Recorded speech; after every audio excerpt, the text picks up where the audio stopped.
talk about the Mo there. I've got a quote from your book. It says, the Mo turned the world upside down.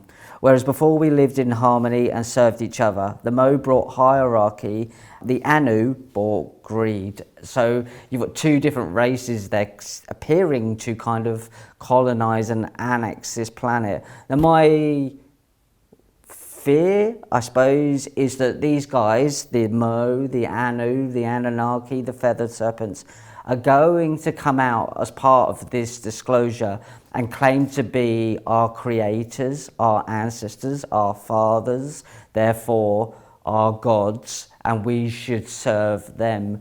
And that's my kind of highlight I wanted to bring up with you, is that we need to possibly watch who's controlling this disclosure narrative. Yes, well, this is why in all my Eden books, one of my big things is to seek to plug people into ancestral story and indigenous narratives, because you listen to those and you'll realize that through the aeons of human history and prehistory, quite a few visitors have had some hands-on involvement in shaping us as a species. And I think there would be a few factions who could turn up and quite honestly say, we're your parents, we made you what you are.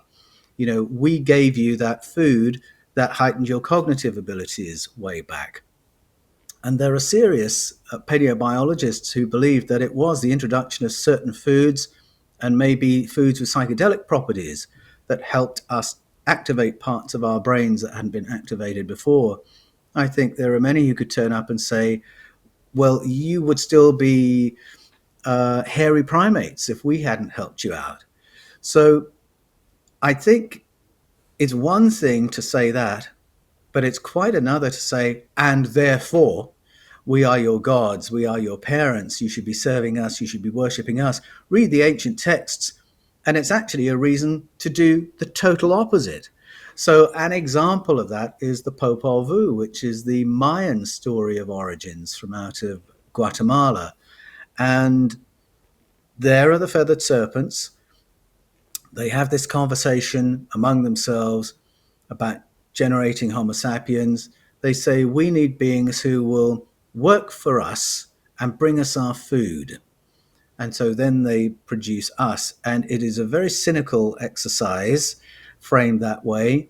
And the chief genetic engineer, so that's Cucumatz, Kukulkan, Quetzalcoatl, does some adaptation of primates already here and produces us. In fact, the text is intriguing. It says it produces us and the ape-like creatures that live in the forest, which suggests there's been some hands-on in evolution even prior to our arrival on the scene. But Quetzalcoatl, Cucumatz, Kukulkan produces a Homo sapiens that's too smart, that they find it difficult to manage. We have better foresight, future sight, and better empathic skills, better telepathic skills. And so they find they can't manipulate us. How can you manipulate people who know what you're thinking? How can you ambush people who know when you're about to turn up? And so they have an emergency meeting and they say, can we dumb these Homo sapiens down? And so Cucumatz comes up with a vapor, which when sprayed over human populations, brain damages them to the point where they can only see what's right in front of them. And for any other information, they'll have to depend on an authority telling them what's what.